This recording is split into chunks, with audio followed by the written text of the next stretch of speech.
Hello, everyone, and welcome again to another Teacher Joseph podcast. A few of you have asked me to talk about motivation, so that's what we're going to be talking about today. Now, for those of you who listen to this podcast regularly, you'll know that I don't have a lot of patience with the word motivation. In my opinion, if you want to do something, it gets done. If you don't want to do it, it doesn't get done. There's no other way to describe it. I had someone on Italki last week, and they told me, Teacher Joseph, I couldn't do my homework because I wasn't motivated. I asked, were you busy? And they said, no, I just wasn't motivated. My week was very dull and boring. I said, well, what did you do? And they said, well, I smoked some cigarettes. I watched some bad movies.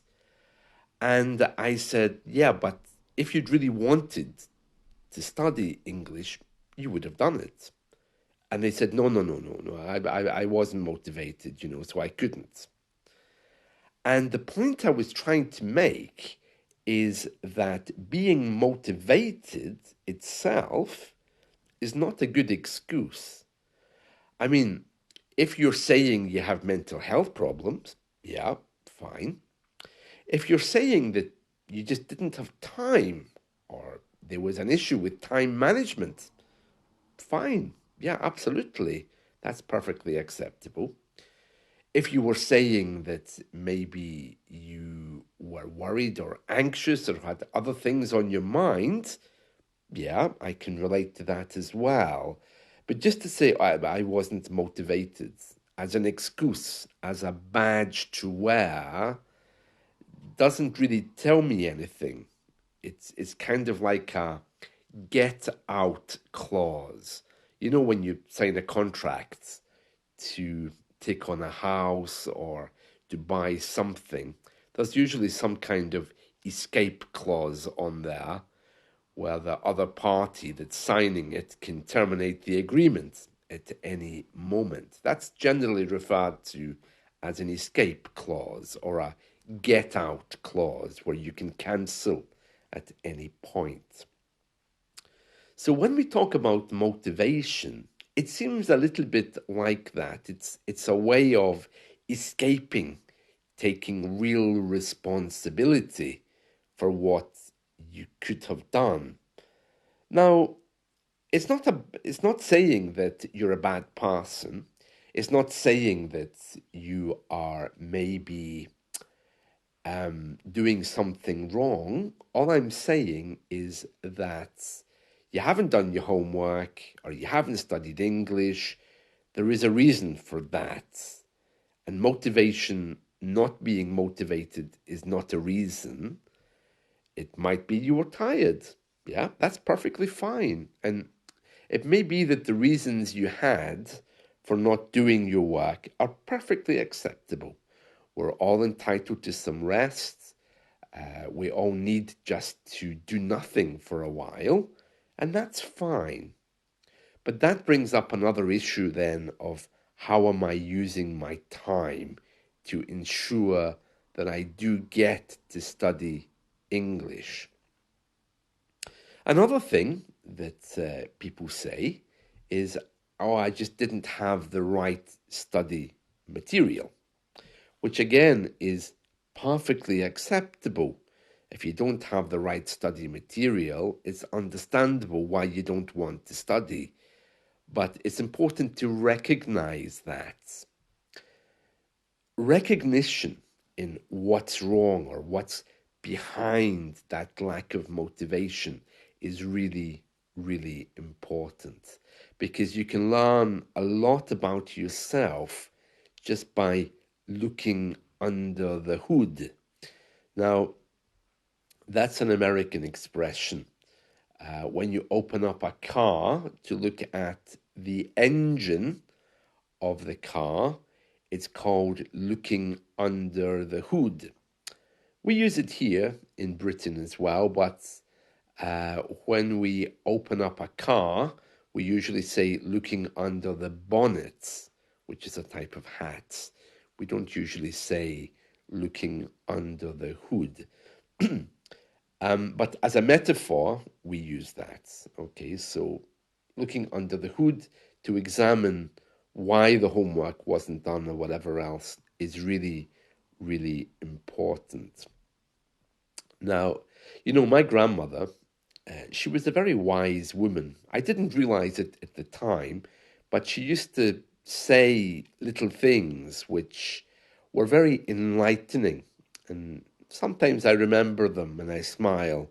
One of the things she used to say, when I used to say, "Oh, I'm not happy, I'm depressed today," especially in the morning time, she used to say, "Well, if you want to be happy in the morning, go to bed that way. If you want to wake up happy, go to bed happy." And it was such a simple bit of advice, that applies to all of us. But with regards to what we're talking about motivation and these things, she obviously realized that many people were not really in touch with their feelings, and there was a lot of time being wasted and a lot of stuff that simply wasn't being done. And she was always encouraging us to not look at our emotions exactly, but just to take responsibility for our time. She was born in the 1920s, and she used to uh, do things because as a community, it was what she did, like, for example, as a community, people would, on certain days go out walking, like on Sundays. So you'd bump into friends and family. On other days, the community would socialize. So she seemed to realize that younger people like myself, we were wasting a lot of time because we weren't doing things together with other people. We were spending time alone and getting kind of lost in that time because our time was no longer accountable. And a few times she asked me, "So, what did you do yesterday?" And I would say things like, what? I'm not sure. I think I watched TV, I walked the dog. And I couldn't give her any real things, any kind of substance. And she said, "It sounded like you lost a lot of time there. Didn't you want to, help your mother with the cooking or help your father or meet with friends? You seem to have lost a lot of time in doing nothing there." And as I tried to go over that, of course, she was right. I was losing a lot of time. And it wasn't until I started writing down what I was doing and looking at how I could use my time better that I made a lot of discoveries. It was almost like I was doing loads of things, but not really having anything at the end of them. And this is something that I still go over. I still like to look at my time to see what I could do better.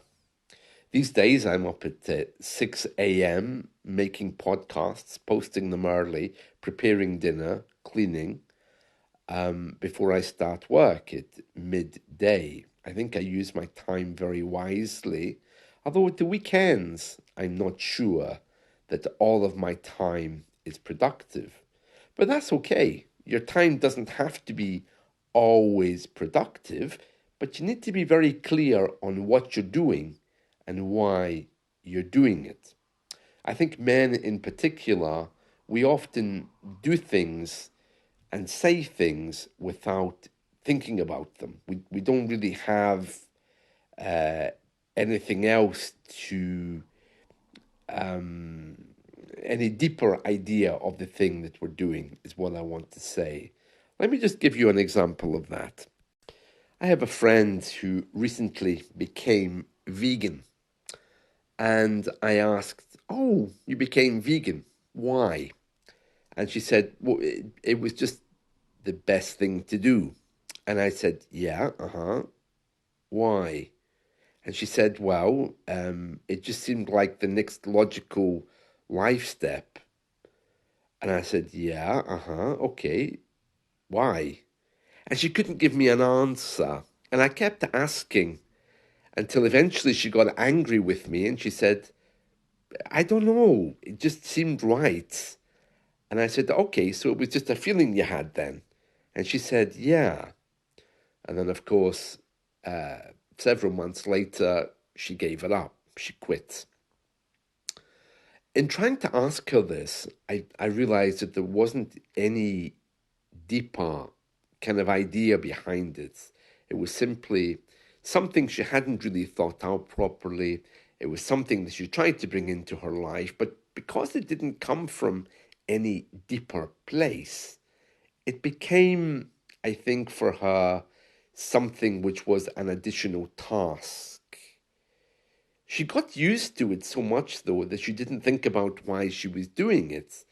And I think we often find ourselves in that situation as well. On Sundays, I often go out walking. I like it because I like to take the exercise. But I realized my thinking was becoming very negative when I was walking, probably because of the number of drug addicts and drunk people that I would see on the street. But aside from that, my thinking wasn't the best that it could be. So I thought to myself, well, how could I make this more interesting? And so what I did was I arranged with some students that I would show them my town on Skype. And I became a kind of a tour guide on Skype, just to show them around. Involving other people meant that I became more productive. Things became more interesting for me. And because I was sharing with other people, it really helped me a lot to understand more about myself. These days, when I go out walking, there are times, of course, that I need to be alone. We all need that time. I'm not saying that every moment of your time has to be productive, but sometimes just to share or to keep a note of what you're doing really helps to understand why you're doing things. I think as men, particularly, we do many things and we don't know why. The vegan thing is one example, although that was a woman. I met a man recently and he told me that he'd joined a church. And I said, "Oh, that's great. So, did you have some new belief then that came into your life?" And he said, "No." I said, "Okay, so are you going there because you want to have some kind of different idea or belief?" And he said, "I don't know." I said, "Well, why do you go there?" And he said, "Well, one of my friends goes there and he invited me." I said, "Good, good." He said, "Would you like to come along?" And I said, "Well, I would only go along if I was supporting you or doing it as a favor to you, or because I actually believed what they said. But I'm willing to listen to you if you want to tell me what they do there to see whether it's something that I would want to do." And he said, "You're making this awful complicated." Of course, he should have said, "You're making this awfully complicated." But he doesn't have the best English, even though he's a native speaker. He said, "You're making this awful complicated." I said, "You mean awfully complicated?" I said, "I'm not really. I'm just trying to get you to take responsibilities for your actions because I do things because either I want to do them or there's a reason for doing them." And he said, "No, no, I don't really think about it so deeply. I just go." So, of course, asking him more questions meant that he'd just get upset as well, and we stopped talking about it. But my point is this: if you are the kind of person, first of all, that's like that, or if anything I've said kind of resonates with you, you really need to be thinking about why you're doing a lot of the things in your life, because it could free up a lot of your time. So I want you to get a pen and a bit of paper and just keep a note of what's happening, because if you're like me, you're going to discover that whole bits of your life or whole chunks of your day just disappear. And it might not be always clear where that goes. In the past, when I used to get up very early, I found myself just sitting on the sofa, thinking about podcasts, not doing them.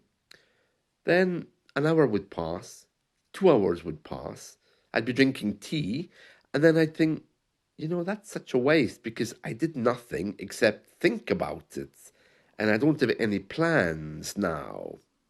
Whereas my time now, these days, is spent usually meditating for at least half an hour or an hour just to quieten my mind. If any of this sounds familiar, I think it's time for you to take a pen and a piece of paper and just begin to write down exactly where your time goes. Now, I'm not saying this to make you more productive. I don't want you to rush out and, put more things in your calendar. The idea is to do less things, but to make that time free to really do the things that you want.